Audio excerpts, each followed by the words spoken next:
అంగరంగ వైభవంగా చేసేదానికి ఏర్పాట్లు జరుగుతూ ఉన్నాయి. రేపు రేత్రి సంబరాలు మెన్నంటే విధంగా జరుగుతున్నాయి. కేంద్రంలో ఉన్నటువంటి పలువురు పెద్దలు, 2 రాష్ట్రాలకు చెందినటువంటి ప్రముఖులు మొత్తం కూడా అటెండ్ అవుతున్నారు. మరి హైటెక్స్ నోవాటెల్ దీనికి వేదిక కాబోతుంది. మరి ఈ కార్యక్రమానికి సంబంధించి ఇండస్ట్రీలో ఉన్నటువంటి అన్ని అసోసియేషన్స్ కలిపి సంయుక్తంగా ఈ కార్యక్రమాన్ని నిర్వహిస్తున్నారు. సంయుక్తంగా చేస్తున్నటువంటి కార్యక్రమానికి ఫస్ట్ టైం హిస్టరీలో అన్నీ కలిపి చేస్తున్నటువంటి కార్యక్రమం. మరి రేపు అందరూ కూడా సినిమా స్టార్స్ అందరూ కూడా ఆ కార్యక్రమానికి అటెండ్ అవుతున్నారు. మరి ఓం ప్రకాష్ గారు అన్నట్లున్నారు. ఓం గారు, ఇటు అల్లు ఫ్యామిలీ, ఇటు మెగా ఫ్యామిలీ, అసలు అందరూ ఇక మరి స్టార్లందరూ అంగరంగ వైభవంగా చేసేదానికి అందరూ సిద్ధమయ్యారు. మరి దీనికి సంబంధించి చాలా ఎక్కువ మంది వెళ్ళాలని ప్రయత్నం చేస్తున్నారు చూడటానికి. కానీ లిమిటెడ్గా పాసుల్ని అసైన్ చేశారు, లిమిటెడ్గానే ఇది చేస్తున్నారు. అందరూ కూడా టీవీలో చూసుకునేదానికి అవకాశాన్ని కల్పించారు. కాబట్టి అందరూ కూడా టీవీలో చూసేటువంటి సౌలభ్యం ఉంది. మరి రేపు ఫైనల్గా జూనియర్ ఎన్టీఆర్, కళ్యాణ్ రామ్ వస్తారంటారా రారంటారా? వస్తే బాగుంటుంది సార్. ఫ్యాన్స్ కూడా అదే కోరుకుంటున్నారు. వస్తే వాళ్ళ గౌరవం పెరిగిద్ది, రాకపోతే వాళ్ళకి గౌరవం తగ్గిద్ది. పిలవాల్సిన బాధ్యత మాత్రం వీళ్ళ మీద ఉంటుంది. వీళ్ళు పిలవకపోవటం అనేటువంటిది ఉంటే ఆ గౌరవం వీళ్ళకి తగ్గిద్ది. ఎప్పుడు న్యాయాలు అనేటువంటి 2 ఉంటాయి. పిలవటం మన ధర్మం, పిలిస్తే వాళ్ళు రాకపోవటం అనేది అది వాళ్ళ తప్పు. పిలవకపోవటం మన తప్పు. మరి పిలవకుండా కూడా వాళ్ళు రావాలనుకోవటం అది గౌరవం కాదు. కాబట్టి ప్రస్తుతానికి పిలిచారు అనేటువంటి సమాచారం అందుతూ ఉంది. కాబట్టి మరి వాళ్ళు వస్తారా రారా అనే దాని మీద ఉంది.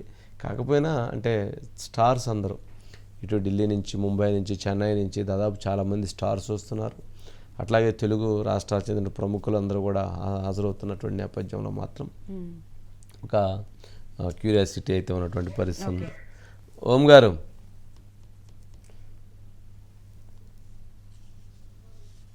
ఏంటి మొత్తం సర్వత్రా ఆసక్తి నెలకొంది ఏంటి? అంటే యాక్చువల్ గా అండి, బాలకృష్ణ అభిమానులు అయితే చాలా కాలంగా ఎదురు చూస్తున్నారండి ఈ రోజు కోసం. ఎప్పుడైతే సెప్టెంబర్ 1వ తారీఖు వస్తుందా, మనం వెళ్ళి ఆ ఫంక్షన్ లో పాల్గొంటామా అని చెప్పి రాష్ట్రం నలుమూలల నుండి ఉన్న వాళ్ళు కూడాను ప్రయత్నాలు అయితే చేస్తున్నారు. వాళ్ళందరూ కొందరు ఆల్రెడీ హైదరాబాద్ చేరిపోయారు. ఇందాక మీరు చెప్పినట్టుగా ఏంటంటే ఇన్విటేషన్స్ అండి. అంటే ఇలాంటి పెద్ద ఫంక్షన్స్ జరిగినప్పుడు అండి ఇన్విటేషన్స్ ఒక్కసారి కనుక అఫీషియల్ గా రిలీజ్ చేసేస్తే దానికి డూప్లికేట్లు తీసేసి వాటిని జిరాక్స్ లో, కలర్ జిరాక్స్ లో చేసేసి వాళ్ళ ముందు ఉంటున్నారట. అసలైన అతిథులు వచ్చేసరికి వాళ్ళకి సీట్లు దొరకని పరిస్థితి. అందుకని ఇచ్చారు, చాలా స్ట్రిక్ట్ చేశారు. అభిమానుల్ని అంటే వాళ్ళని ఎలో చేస్తారు, ఎలో చేయరని కాదు, కానీ ఆ నోవాటెల్ హోటల్లో పెట్టడం వల్ల, అంటే వెన్యూ మారటం వల్ల ఈ వర్షం కారణంగా పబ్లిక్ ఫంక్షన్ లో కంటే కూడాను నోవాటెల్ హోటల్లో పెడితే బెటర్ అని చెప్పారు. హైటెక్స్ లో నోవాటెల్లో రేపు జరగబోతోంది. అయితే అభిమానులకి ఇది ఒక రకంగా కాస్త నిరాశ కలిగిస్తుంది. ఎందుకంటే రేపు నుంచి ఇస్తాము, రేపు ఉదయం ఇస్తాము మీకు పాసులు అనేసరికి వాళ్ళు కాస్త నిరుత్సాహానికి గురయ్యారు. అయితే సినిమా రంగానికి సంబంధించి కేవలం 2 తెలుగు రాష్ట్రాలకే కాకుండా ఇటు తమిళనాడు, ఇటు కర్ణాటక, అటు మలయాళ చిత్రసీమకు చెందినటువంటి వాళ్ళు అనేక మంది రాబోతున్నారండి. మనకి తెలుస్తున్న సమాచారం ప్రకారము యాక్చువల్గా తమిళనాడు ముఖ్యమంత్రి స్టాలిన్ వస్తాడు అనే సమాచారం ఒకటి ఉందండి. ఒకవేళ స్టాలిన్ కనుక రాలేకపోతే వాళ్ళ అబ్బాయి ఉదయనిధి మారను ఇప్పుడు అక్కడ మినిస్టర్ కూడా, కాబట్టి అతను కంపల్సరీ వస్తాడు అంటున్నారు. అలాగే కర్ణాటక నుంచి ఏదైతే రాజ్ కుమార్ గారి పెద్ద అబ్బాయి ఉన్నాడో శివరాజ్ కుమార్, అతనికి బాలకృష్ణ గారితో మంచి అనుబంధం ఉంది. ఆయన బాలకృష్ణ గారి సినిమాలో కూడా నటించాడు, కాబట్టి అతను కంపల్సరీ వస్తాడు అంటున్నారు.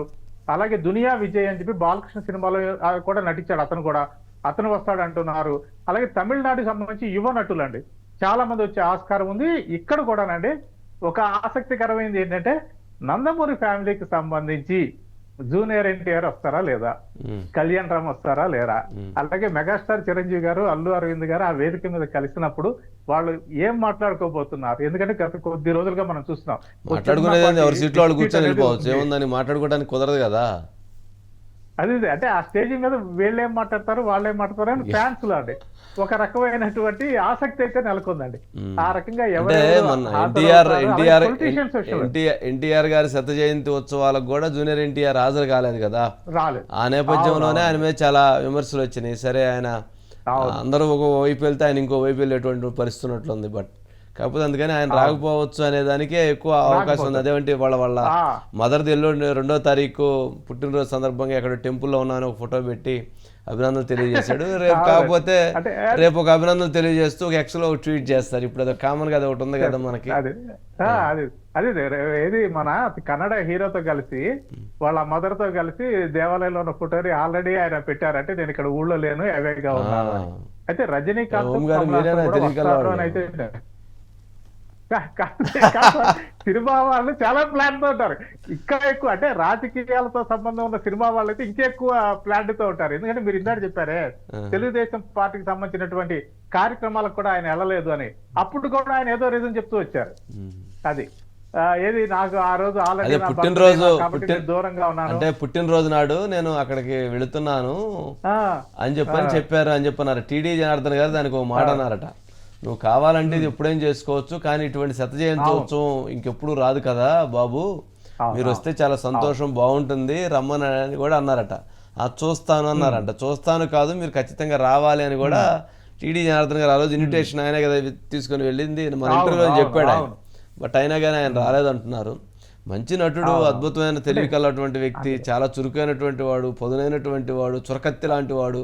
మరి ఎందుకనో ఈ విషయాలు ఈ అంశాలకు వచ్చేటప్పుడు జూనియర్ ఎన్టీఆర్ ఎందుకనో మొత్తానికి డైవర్ట్ అవుతూ ఉన్నాడు. మరి ఏంటో మరి సందర్భాలు కాదు సార్. అంటే అప్పుడు అతను కెరియర్ ప్రారంభమైనప్పుడు అండి మా తాతయ్య మా బాబాయ్ అని చెప్తూనే వచ్చారండి. కానీ నిదానంగా దూరం అయ్యింది. అది ఎప్పటికి దగ్గర అవుతుందో చూడాలి. ఎందుకంటే ఒక కుటుంబానికి చెందిన వాళ్ళండి. ఎంత కాదనుకున్నా కానీ బాబాయి, అబ్బాయి, పెదనాన్న, చిన్నాన్న వీళ్ళే కదా కలిసి ఉండాల్సింది. కాబట్టి ఇలాంటి అకేషన్ మళ్ళీ రాదు కదా. 50 సంవత్సరాల నట ఈ స్వర్ణోత్సవం అన్నది చాలా గొప్ప. అలాంటిది ఎన్టీఆర్ గారి 100 సంవత్సర శత జయంతి ఉత్సవాలకి వెళ్ళినప్పుడు మరి ఇప్పుడు బాలకృష్ణ గారి 50 సంవత్సరాల ఉత్సవాలకి అటెండ్ అవుతారంటారా? సరే ఎందుకులేండి, ఇప్పుడు జరుగుతుంది బాలకృష్ణ గారిది కానీ అక్కడ అక్కడ ఓం గారు అక్కడ జరుగుతుంది బాలకృష్ణ గారిది, దానికి జూనియర్ ఎన్టీఆర్ గొడవ ఎందుకులే తీసేయండి. వస్తే వచ్చారు అనుకోవటం మంచిది, రాతే రాలేదు అనుకోవటం దానికి ఏముంది. అయితే ఆ ఫ్యాన్స్ మధ్య అప్పుడు మళ్ళీ కాస్త చిలవల పరవలుగా నడుస్తా ఉంటారు. ఎదురు చూస్తున్నారండి.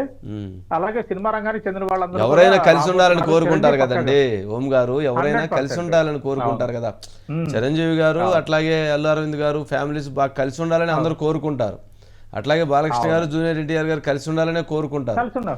బట్ కాకపోతే ఏంటంటే అక్కడ వాళ్ళకి ఇంటర్నల్ గా ఉండేటువంటి అంశాలు, లేక ఆ పోటీ తత్వం, లేక యుగోస్, మనిషిని సగం చంపేసేది ఆ యుగోలే కదా. ఒకట ఆ నరం ఏదైనా ఉంటే దాన్ని కట్ చేసే మార్గం ఉంటే చెప్పండి ఓం గారు, కట్ చేపిద్దాం అందరికి. డాక్టర్ గారిని కనుక్కోవాలి, ఆ నరాలు ఏమైనా కట్ చేసే మార్గం ఉంటే. మనిషి యుగో లేకపోతే ఇంకేముంటుంది, సమాజం అంతా తృప్తిగా ఉంటుంది కదా ఒకసారి. సరేనండి ఓం గారు, అంతే అంతే అంతే అంతే. సగం కుటుంబాలు అక్కడే కదా విచ్ఛిన్నం అయిపోతుంది. ఆ యుగోస్ నువ్వు తగ్గాల నేను తగ్గాల అనే దగ్గరే కుటుంబాలు నాశనం అయిపోతున్నాయి కదా.